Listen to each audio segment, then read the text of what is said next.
নমস্কার বন্ধুরা, তোমাদের সকলকে স্বাগত নিবেদিতাস কিচেনে। তো আজকে আমি আরেকটা নতুন রেসিপি নিয়ে এলাম।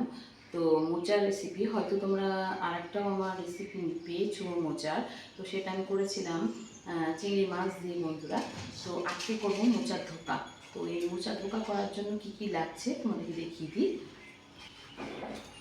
তো দেখো, এখানে একটু জিরে ফোড়ন লাগবে আমার, রসুন ফোড়ন, পেঁয়াজ কুচি অল্প, আর এর মধ্যে আদা বাটা, জিরে বাটা, ধনে বাটা, সব কিছু বাটা মশলা, আর একটু মিষ্টি। আর এখানে দেখো ডুমো ডুমো করে আলুগুলোকে আমি কেটে রেখেছি। আর এখানে দেখো মোচাটাকে সেদ্ধ করে নিয়েছি ভালো করে, নিয়ে তার উপরে আমি একটু ডাল বাটা দিয়েছি, অল্প একটু মিষ্টি দিয়েছি, আর লবণ দিয়েছি। এবার এটাকে ভালো করে মেখে নিয়ে আমি বড়া ভেজে নেব।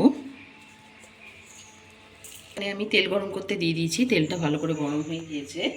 আর ওর মধ্যে আমি তেলের মধ্যে আমি এবার ধোকাগুলোকে সুন্দর করে ভেজে নেব। যে যেরকম আকারের ভাজতে পারো তোমরা, যার যেরকম ভালো লাগে আর কি। তো আমি এইভাবেই ভেজে নেব।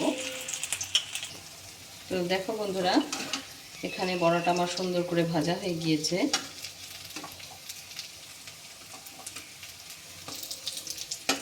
তো এই অবস্থায় আমি বড়াগুলোকে একটা একটা করে তুলে নেব।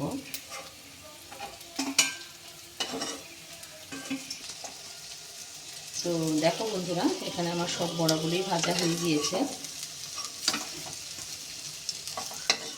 তো তোমরা যে যেরকম আর কি পছন্দ করো সেই আকারেই দেবে এগুলোকে আর কি ভাজবে ধোকাগুলোকে।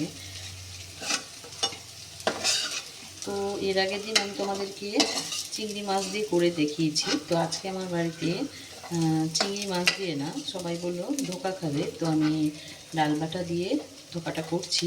তো দেখো কেমন করে করি, আমার মনে হয় তোমাদেরও ভালো লাগবে। তো এই দেখো, এখানে আমি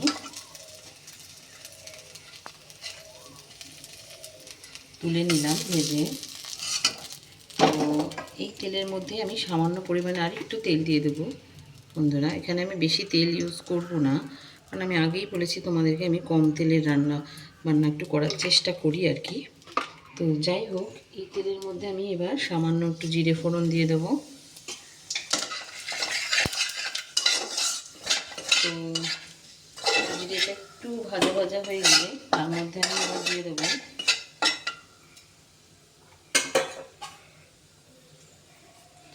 একটু রসুন কুচি আর একটু পেঁয়াজ কুচি।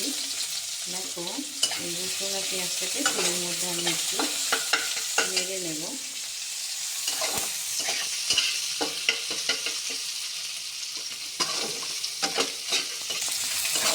তো এই যে একটু নাড়াচাড়া করতে করতেই, খুব বেশি ভাজার দরকার নেই বন্ধুরা, কারণ আমি এর মধ্যে কেটে রাখা আলুও দিয়ে দেবো।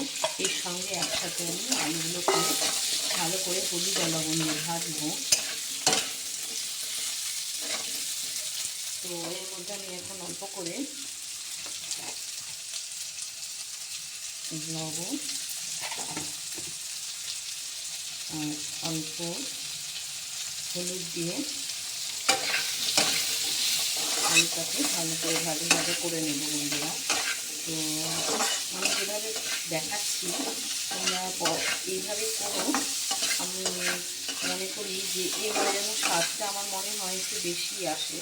তো এইবার আস্তে আস্তে আমি এটাকে একটু আলুটাকে ভালো করে ভেজে নেব। তো দেখো বন্ধুরা, আমার আলুটা সুন্দর ভাজা ভাজা হয়ে গেছে। তো এই অবস্থায় আমি বাটা মশলাটা দিয়ে দেবো। আর আমি তোমাদেরকে বলেছি, যখনই আমি বাটা মশলা দিই তখনই আমি তার সাথে অল্প পরিমাণে একটু জল দিই, কারণ এতে আর কি কষতে সুবিধা হয়। তো এবার এই অবস্থায় আমি আমার পরিমাণ মতো একটু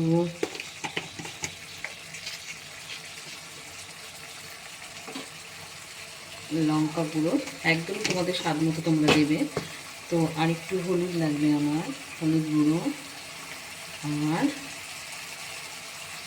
স্বাদ মতো লবণ, আর তার সাথে অল্প, যেহেতু এটা ধোকা, একটু ঝালের সাথে অল্প পরিমাণে যদি একটু মিষ্টি না দেওয়া যায়, যেন রান্নার স্বাদটা কম লাগে, তো অবশ্যই তোমরা যদি না খাও এটা দেবে না, মিষ্টিটা অ্যাভয়েড করতে পারো তোমরা।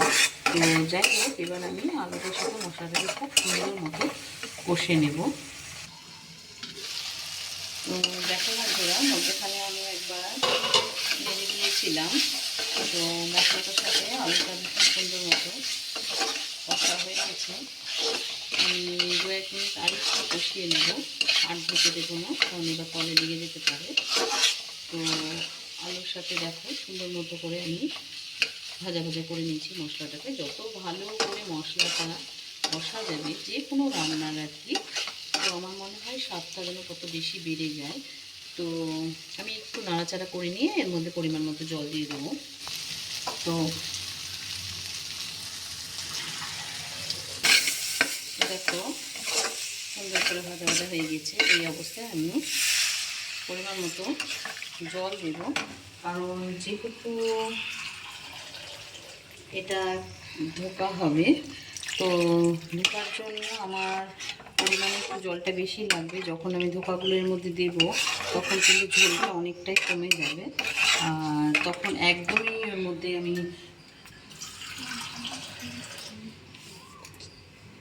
গ্রেভি পাবো না তখন। সেই কারণে একটু পরিমাণে আমি গ্রেভিটা একটু বেশি জল দিলাম। এবার আমি এটাকে সুন্দর মতো ফুটতে দেব। দেখো বন্ধুরা, 10 মিনিট পর ফিরে এলাম। তো এখানে আমার আলুগুলো খুব সুন্দর করে সেদ্ধ হয়ে গেছে। এই অবস্থায় আমি এবার এখানে বড়াগুলোকে সব দিয়ে দেব। এক এক করে প্রত্যেকটা ধোকার মধ্যে আমি দিয়ে দিচ্ছি। দেখো, এই গ্রেভিটা আমি সবসময় বলবো, তো সব কটা ধোকাগুলো এর মধ্যে আমি দিয়ে দিচ্ছি। তো আমি বারবারই বলবো এই মশলাটা যেন বেশি পরিমাণে না দিতে, কারণ এতে বেশি ঠিক গ্রেভি ভালো লাগে না। যত পাতলা গ্রেভি হয় তো ততটাই ভালো লাগে এটাতে। তো দেখো আমার এটা শেষের দিকে চলে এসেছে আর কি। ধোকাটা এই অবস্থায় দিয়ে খুব আগে না দেওয়াই ভালো, গলে যাওয়ার সম্ভাবনা থাকতে পারে। তো সেই কারণে আমি একদম আলুটাকে সুন্দর করে সেদ্ধ করে নেওয়ার পরই বন্ধুরা দেখো এর মধ্যে ধোকাগুলোকে দিয়ে দিচ্ছি। আর আমি সাথে একটু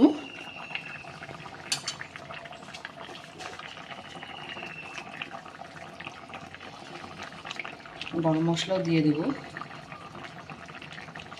ঘি গরম মশলা তোমরা যে যেরকম ভালোবাসো সেরকম দিতে পারো। তো আমি একটু ঘিটাকে অ্যাভয়েড করেই চলি।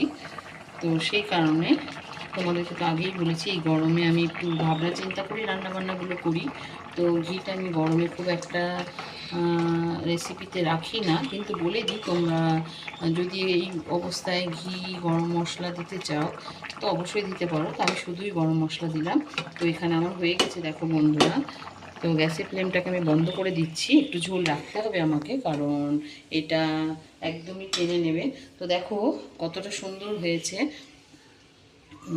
প্রত্যেকটা বড়া। এর মধ্যে যখন একদম মিশে যাবে, ঝোলে যেন একদম ডুবে যাবে, তখন দেখবে খুব সুন্দর খেতে লাগে টেস্টটা। তো তোমাদের সবাইকে বলবো, আমার ভিডিওটা রেসিপি যদি তোমাদের ভালো লেগে থাকে তো অবশ্যই আমার চ্যানেলটাকে একটু সাবস্ক্রাইব করো তোমরা, আর পাশে থাকা বেল আইকনটাকে অন করো, যাতে নোটিফিকেশানটা তোমাদের মধ্যে সবারই প্রথমে যায় আমার ভিডিওর। তো আজকের জন্য এই রেসিপিটা, কালকে আর একটা নতুন রেসিপি নিয়ে তোমাদের সামনে হাজির হয়ে যাব। নমস্কার বন্ধুরা।